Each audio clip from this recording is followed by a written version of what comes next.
BG or Baby Gangster is one of the artists that first came up with Lil Wayne as part of the Hot Boys crew. Discovered by Birdman and Slim at the tender age of 13, BG was already doing real gangster shit on the streets, and it could be argued that their decision to take him in and care for him steered him safely off a much darker path. A dropout and heroin addict by the age of 15, BG soon blew up with the Hot Boys, reveling in the grimier aspects of underground rap, before eventually checking himself into a rehab around 2001. It's been a long time since then, as BG had a fairly lucrative 15-year career. The man disappeared abruptly, with very little heard about him until recently, and with that being said, let's get into the video. What up guys, Ali here and welcome to Ali Talks Music. Add me on Instagram at Ali Talks Music as well. And don't forget to subscribe and hit the notification bell. Now let's get into the video.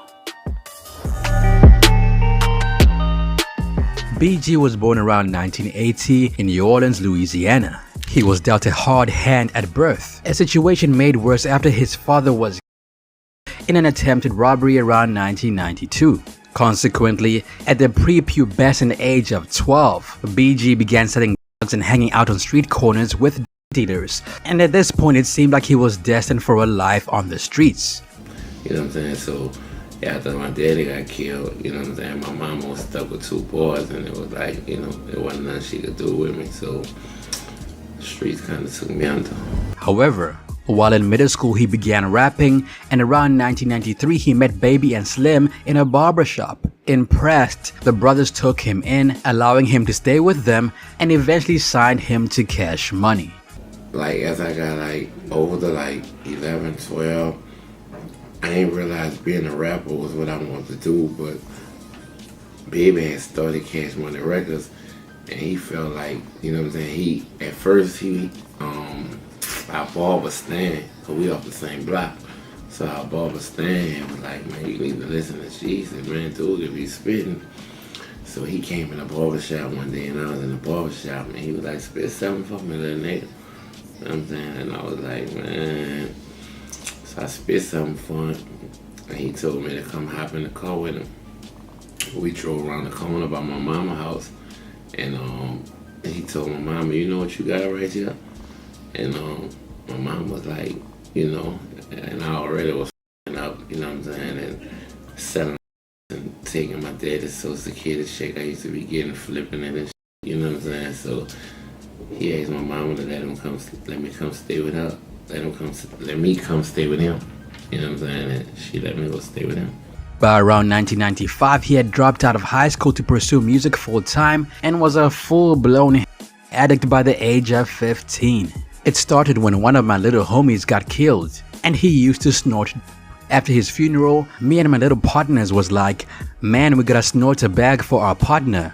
I snorted it, and I liked it. Initially going by the name Lil Dougie, BG was immediately paired with a 12-year-old Lil Wayne, who at this point was going by the name Baby D, to form the duo BG'z or Baby Gangstaz. He was introduced to the world through the BG'z debut album, True Story, a project that sold about 20,000 copies when it first came out. Them niggas always coming with that play. You want some real drama, won't you bring that shit our way? Cause I'm a baby gangster, down for that street phone. Despite his tender age, it became apparent that BG was a lyricist. He was also good at telling stories, and this skill would eventually place him alongside Juvenile as one of their best artists. Eventually, Baby and Slim did away with the BG'z, reassigning the boys with the names we know today and setting them on their own solo paths. Around 1996, BG dropped his debut solo album Chopper City, and it became painfully obvious that the young rapper was struggling with addiction.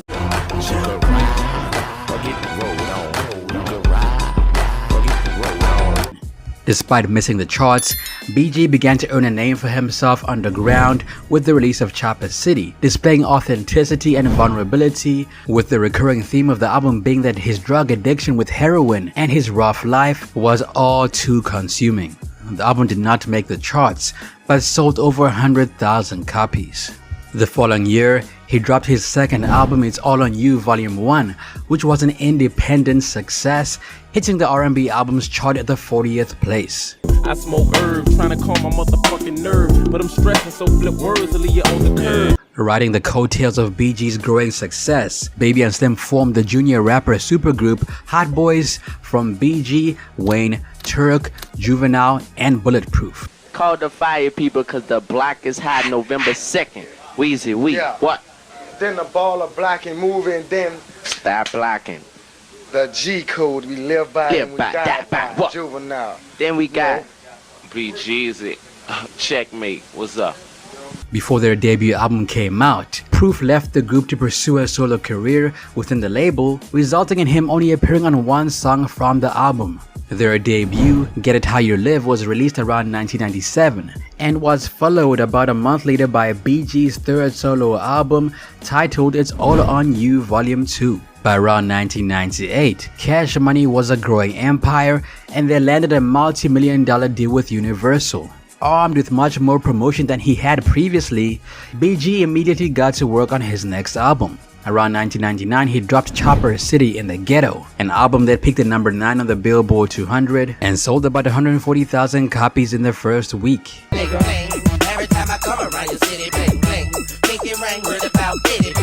By the end of the year, the album achieved platinum status. Singles off the project include Bling Bling and Cash Money is an Army. Eventually, Bling Bling became slang for shiny expensive jewelry, flashy cars, and other displays of wealth. It also became BG's highest charting single to date.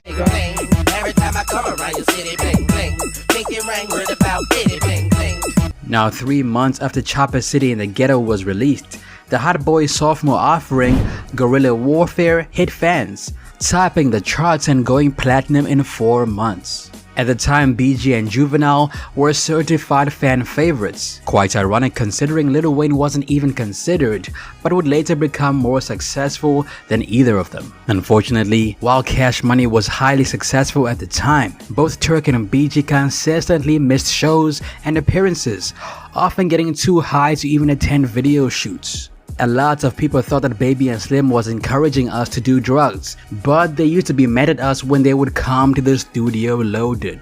By around the year 2000, BG was joining the ranks of frustrated rappers who felt cheated out of their money by Slim and Baby. In the same year, he dropped his last album with Cash Money, the gold-certified Checkmate. Step if you want, it's on you. Just keep in mind, I want you. The album debuted at number 21 on the Billboard 200 and sold about 130,000 copies in the first week. After that, the rapper seemingly disappeared with no warning. Rumors flew about his sudden disappearance, with accusations ranging from ODing to death to him being strung out on drugs. The truth of the matter is, BG was working on himself. He checked himself into rehab and decided to clean up his act. Upon his return from the facility, he publicly distanced himself from Cash Money. Baby and Slim aren't managing me anymore. We just decided that a couple of months ago. I wanted to see if things would be better for me with another manager who didn't own the label. BG came to the realization that he had also been cheated by Baby and Slim. He eventually left the label around 2001, mainly due to financial disputes, and established his own label Chopper City Records between 2001 and 2002 with a distribution deal through Koch. Chopper City Radio. I'm working buttons and everything. Hello? Hello? I think that was the last person. Nonsense with Cash Money and Baby. You said you had. I mean, whatever. I just need to know how you want. You know what I'm talking about? You said you cool basically with everybody else. You said like I Baby. said, you know what I'm saying? Me and Shuba, alright, I told you, that's my dog. You know what I'm saying? Me and Weezy, you know what I'm saying? We talk all the time. It look like homie's starting to, wake up. You know what I'm saying? And he gonna man up in a minute. I'm gonna give him a minute. He gonna man up. You know what I'm saying? Turk locked up, matter of fact, I talked to him like maybe twice, you know what I'm saying, 3 times a week or something like that, you know what I'm saying, and man, the Fresh, that's my dog, you know what I'm saying, he gonna produce on my next album, you know what I'm saying, okay. So, but I want my money, you know what I'm saying, and that's the bottom line. I'm dropping all the music. What you say? I want my money, you heard me, and that's the bottom line, you know what I'm saying, you know what I'm saying, and Baby raised me, you know what I'm saying, he took me under his wing.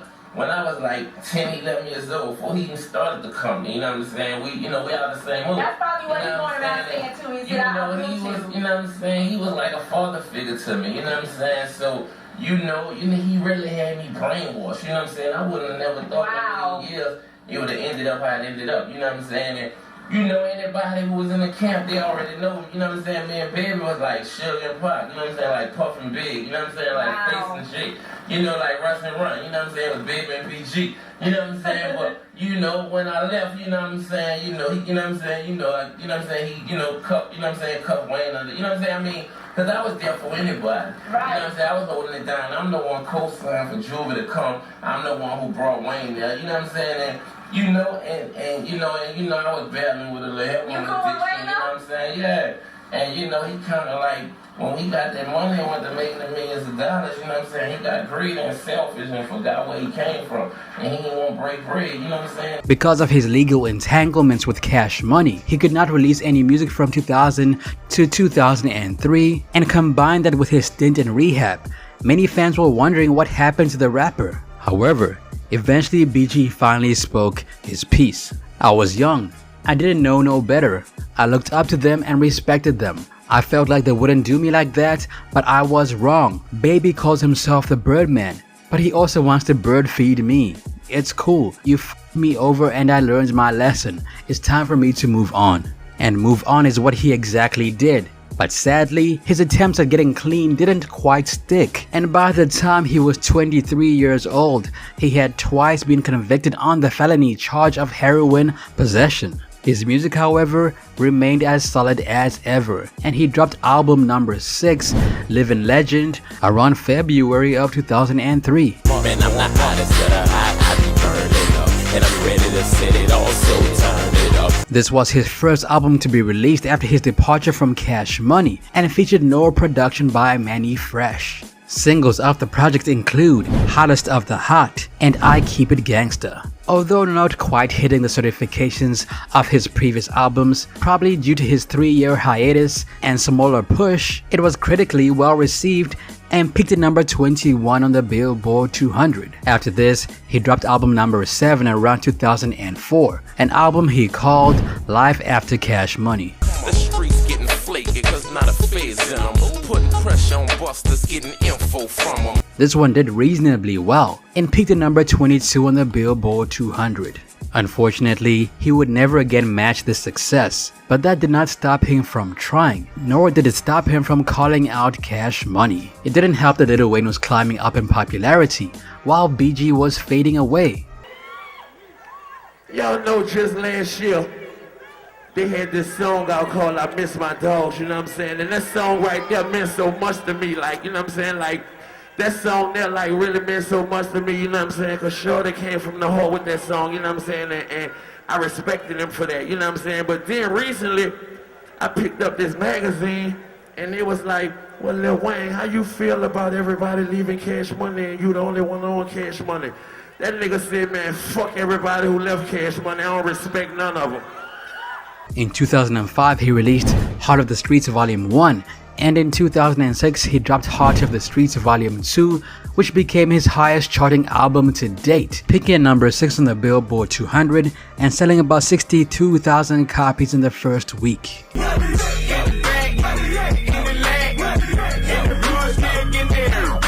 Around this time period, he decided to form another rap group called Chopper City Boys. The boys released 2 albums, We Got This and Life in the Concrete Jungle, but they could not match the success of the Hot Boys, and by 2009, he had to return to his solo work. That year, he dropped an album called Too Hood to Be Hollywood.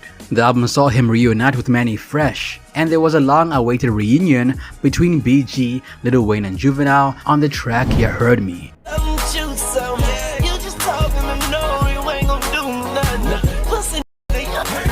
Unfortunately, despite BG, Wayne and Juvenile coming together, the album became his lowest charting appearance since '97, peaking at number 77 on the Billboard 200. Now unfortunately, just before the release of his 10th album, BG ran into some trouble that he could not outrun. After leaving the home of his girlfriend with 2 other associates in the car, BG was arrested during a routine traffic stop in New Orleans. When the cops pulled BG over, they found 3 guns in the car with loaded magazines, 2 of which had been reported stolen. He was then imprisoned on a charge of carrying weapons illegally. The state case was later moved to the federal court, where his 2 associates both pled guilty to the weapons charge, something that would later come back to bite him. One of BG's associates took a plea deal in which he admitted that BG had pressed him into taking ownership of the gun because of the rapper's extensive rap sheet. This didn't bode well for BG, especially after prosecutors linked him to two of the city's most high-profile alleged murders. Despite later pleading guilty, BG was not at all considered to be cooperating with the police because of his refusal to snitch. Around July of 2012, BG was sentenced to 14 years of federal prison for gun possession and witness tampering. Around the time of his court case, BG released a video ranting about his no snitch rule and seemed to accept his fate. This fucking ratting shit. Man, this shit here is getting out of hand. Man, it's called TYC. Take your charge. When speaking about going to jail, BG was surprisingly optimistic about his sentence. He was relieved he had only received about 14 years because he could have faced about 30. I mean, everything is everything. I got 14 years. I got 11 off that. I've been gone for 15 months, so that puts me at 10, 11. I'm a convicted felon, and I shouldn't have had a firearm. I had a firearm on me and I can't take that back. I took my licks and I got to do my bid. It is what it is. At the end of the day, you have to live with the decisions you make as a man. I made my bed and I've got to lay in it. You know how the feds operate. If you don't want to give them nothing, they may be extra harsh on you. His friends, on the other hand, had differing opinions on the whole situation. While Lil Wayne was very optimistic and put his full faith behind his brother, Juvenile, on the other hand, felt like BG had simply been too caught up in the lifestyle and that it had been his undoing. I think BG got so caught up into the drug thing, he forgot who he was. He forgot I'm a cool dude. I don't need to carry no gun. I ain't beefing with nobody. And I think he just caught up into the life. You know, cats put him on a pedestal because he BG. BG means baby gangster. He feel like he had to fulfill those shoes. Since then, BG kept releasing music while in prison. They include 2012's Champion, 2013's Connected, and 2016's Thug Brothers, amongst others.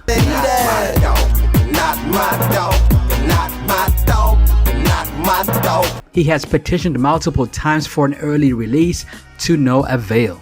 Most recently, his Cash Money team rallied behind him, and since COVID-19, he has been denied a compassionate release about 3 times. Initially citing health concerns related to COVID-19, BG's second motion was supported by the letters by Baby, Slim, Wendy Day, and Gary Payton Sr., who argued that BG had a massive audience to preach to and he would help them keep them off the streets. The motion was denied, stating that BG had offered no new evidence to reconsider his sentence.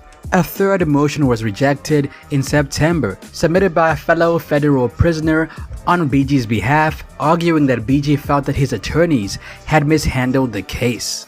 Now, according to Birdman, BG is going to be out of prison very soon, and it seems like his release date is set for 2024. Now, as of November 2022, Birdman has announced that BG might be getting out of prison in a few weeks, so we're waiting patiently to see if this actually happens. Since BG's career was kind of stalled in the middle of its trajectory, it's interesting to see what he's gonna do when he gets out of prison.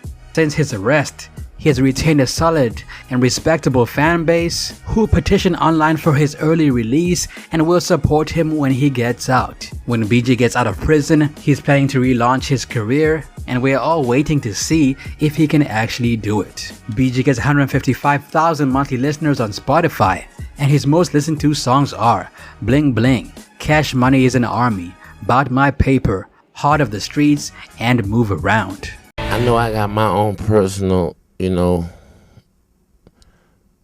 got my personal dealings to deal with, far as with the system and things of that nature. And I know Wayne got, to face the music, with his situation, with the system.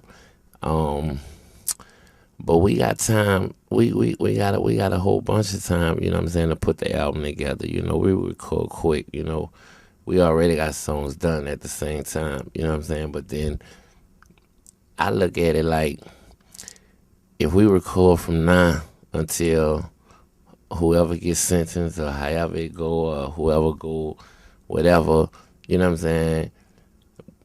we still wouldn't be able to put the album out till Shorty come home. You know what I'm saying? So when Shorty come home, I know Shorty will want to record a whole nother album. So you might have a double Hot Boy CD. You know what I'm saying? You never know. I don't know how to work out. You know what I'm saying? But as of right now, by all us having our own situations, you know what I'm saying? It's a paperwork thing. So we got to get the paperwork straight. A lot of lawyers involved, a lot of paperwork involved, a lot of management involved. We gotta make sure everything is everything. That's it for me, it's your boy Ali. What happened to BG in your opinion? Let me know down below. Video requests, be sure to let me know down below as well. New What Happened 2 video dropping soon. Also add me on Instagram at Ali Talks Music. Till next time, peace. Perfect.